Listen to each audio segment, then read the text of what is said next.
ওয়ালাইকুম আসসালাম রহমতুল্লাহি বারাকাতুহ। আপনার প্রশ্ন হইল যে মা বাবার ফাউদ ধরিয়া সালাম করা কিতা জায়েজ আছে? এটা তো জায়েজ না। দলিল সহকারে জিকার হরসন হিসাবে মাতিছে গিয়া দেখো মা বাপ হয়েছেন গিয়া পৃথিবীর মধ্যে সন্তানের লাগে সবচেয়ে বড় আর দামি আর সম্মানের পাত্র। কোরআন শরীফের মধ্যে আল্লাহ তাআলা মা বাপরে কষ্ট দিতে এমনকি তারার সামনে উচ্চ সুরে কথা বলতেও নিষেধ করছেন। গতিকে প্রত্যেক সন্তানের লাগিয়া তার মা বাপরে সম্মান করা প্রত্যেক সন্তান প্রত্যেক মুসলমানের লাগে কর্তব্য, বরং হে সম্মান করতে বাধ্য। আর এই সম্মানের কিছু নিয়ম নীতি ইসলামী শরীয়তের মধ্যে আছে। অনেক মানুষের দেখা যায় যে মা বাপরে সালাম হতে সময় কদম বুসি করেন, ফাউদ ধরিয়া সালাম করেন। এটা এটা জায়েজ না। কদম বুসি করা বা ফাউদ ধরিয়া সালাম করা এটারে সালাম হওয়া যায় না। ইসলামের মধ্যে সালাম করার একটা নির্দিষ্ট পদ্ধতি আছে।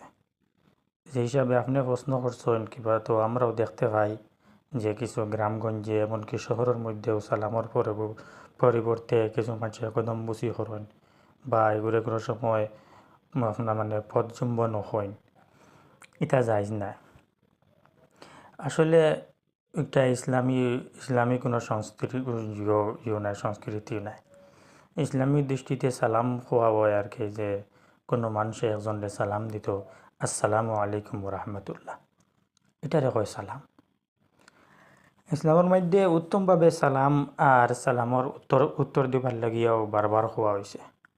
সাহাবায়ে কেরামে রাসূলুল্লাহ সাল্লাল্লাহু আলাইহি সাল্লাম রে আবার জিজ্ঞাসা করছেন যে একজন রাসূলুল্লাহ সাল্লাল্লাহু আলাইহি সাল্লাম রে সালাম দিছেন, কিন্তু কোনো সময় কোনো সাহাবিয়ে ফাঁদ ধরে সালাম দিছেন না, ফাঁদ ধরে সালাম করছেন না। এটা কোনো সময়ও এটা আমরা লাগিয়ে উচিত না। এটা আমরার পদ প্রদর্শক কিংবা তো এটার মধ্যে আমরা কোনো রাহনুমাই নাই।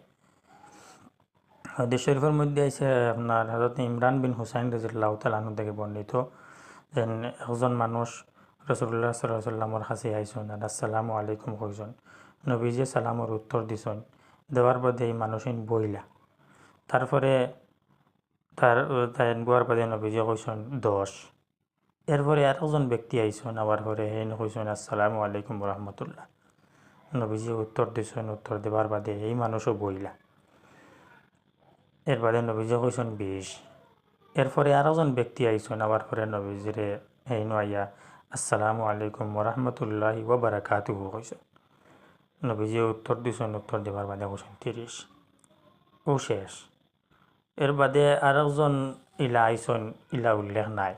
কিবা তো আরেকজন আইয়া যেন নবীজির ফাউদ ধরিয়া হইসলাম করছেন, এর বাদে নবী 40 হইসন, ইলা নাই। হদিস ও 30 পর্যন্ত হদিস শেষ। যদি নেট থাকিয়া উত্তম কোনো পদ্ধতি রইত তে অগু হদিসের মধ্যে উল্লেখ রইত। আচ্ছা, এই হদিসের মধ্যে নাই, অন্য কোনো হদিসের মধ্যে তাহার কথা আসলো। গতিকে কোনো হদিস থাকিয়াও কদম বুঝি করা এগুলো প্রমাণিত হয় না। এগুলো একটা হিন্দু অকলর আর কি, হিন্দু মানুষের গৈর ধর্মীয় একজন মানুষের তারার হয়েছে রসম, তারা একটা সংস্কৃতি। এগুলো আমরা পরিত্যাগ করা এগুলো আমরা লাগে জরুরি। কদম বুসির মধ্যে দুইটা বস্তু বহুত খারাপ, যেগুলো ইসলামী দৃষ্টিকোণে কোনো সময় মানে না। এক নম্বর বস্তু হয়েছে যেন গায়রুল্লাহ ছাড়া অন্যর সামনে মাথারে অবনত করা, যেটা বস্তু হয়েছে হারাম। দ্বিতীয় বস্তু হয়েছে একটা বিধর্মী, অর্থাৎ হিন্দু মানুষের রসম পালন করা। বিধর্মী মানুষের আদর্শ অনুসরণ করাইটাও তো হারাম। আর হদিসের মধ্যে যেটা হদিস আমি আপনার এখন শুনাইছিলাম যে 3জন ব্যক্তির সালাম দেওয়া, এটা এই 3জন ব্যক্তির সালামের মধ্যে একটার থেকে একটা সালাম উত্তম করে দেওয়া, হতে একটা সালাম উত্তম করে, এর থেকে আগ বাড়িয়া 3 নম্বর ব্যক্তির থেকে আগ বাড়িয়া আর কোনো সালাম দেওয়া ইলা হইছে না। কোরআন শরীফের মধ্যে আল্লাহ তাআলা কইছেন যে সালাম যেন দেন আপনি উত্তম রূপে সালাম দেখুয়া, আর এর উত্তরটাও হয় মানে আর কি যে যতটুক জিও দিছেন সালাম দিছেন অতটুক দেখুয়া কিবা তো এর গিয়ে উত্তম রূপে আপনি সালামের উত্তর দেখুয়া। আল্লাহ তাআলা আপনার সব বস্তুর বিষয়ে পূর্ণ হিসাবকারী আল্লাহ তাআলা হিসাব রাখেন। হাদিস শরীফের মধ্যে খুব জোর আকারে আপনার মানে খুব আপনার মানে জোর দিয়া মুসাফা মুআনাকার কথা এটা হওয়া হয়েছে, কিন্তু কদম বসির কথা কোনো সময় পাইছে না। কদম বসির কথা কোনো সময় পাইছে না।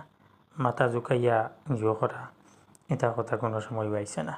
গতিকে এটা আমরা ইয়ে করা পরিত্যাগ করা বেশি জরুরি। কদম বসি করতে গিয়া আপনি আপনার মানে মাথায় ঝুঁকি যায় গিয়া রকুর হালত ওই যায় গিয়া। গতিকে এটা হারাম। আর আল্লাহ তাআলার সামনে ছাড়া অন্য কারোর সামনে মাথা নত করা এটা জায়েজ না।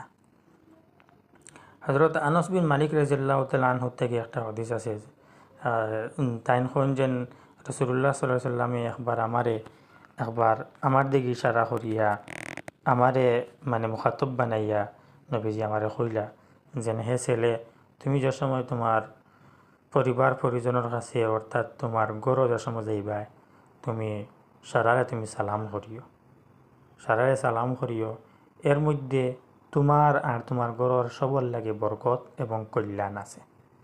এরকমের যত হাদিস আপনারে এখন শুনাইলাম বা কোরআন থেকে কইলাম, যা সারা এও কথা প্রমাণ করে যে কদমবুসি ইসলামী সংস্কৃতি নাই। কোনো সময় যদিও কোনো মেসা বলে কোনো সময় জায়জ হইসইন, কোনো মেসা বলার মুখে এগুলো জায়জ শোনা যায়। এর মধ্যে তারা জায়জ হইতে সময় নিশ্চয় এটা শর্ত লাগাইছেন যে মাথা যাতে ঝুঁকে না, আর রুকু কিবা তো সজদার সুরত বা এরকম কোনো অবস্থা যাতে হয় না, তখন এগুলো যায় জানাইলে জায়জ হইতো না। কিন্তু এগুলো দেখতে সময় দেখা যায় যে এগুলো আপনি এগু হয়ে যাব গিয়া, মাথা এগুলো নত হয়ে যাব গিয়া। গতিকে মুহাক্কিকিন হাজরাত হলর মুহাক্কিকিন ওলামা হলর মতে হয়েছে গিয়া যে এগু কোনো সময় এগু জায়জ নাই, এগু ডাইরেক্ট না জায়জ। মাথা নত করিয়া হোক কিবা তো মাথা সিধা করিয়া হোক এগু কোনো সময় জায়জ না, কারণ এগু আমরার সংস্কৃতি নাই। রসুল্লাহ থেকে আমরারে এগু আমরারে শিক্ষা দেওয়া, এগু আমরারে তালিম দেওয়া হয়েছে না। যখন আমরা এগুলো সংস্কৃতি নাই তখন এটা এইরকমের নতুন পদ্ধতি দেখিয়ে আমরা বাঁচিয়া থাকা অত্যন্ত জরুরি। আল্লাহ তাআলা আপনারে আমারে আর সকলরে এইরকমের জিয়ত দেখিয়া বাঁচাইয়া রাখক। আল্লাহুম্মা আমিন।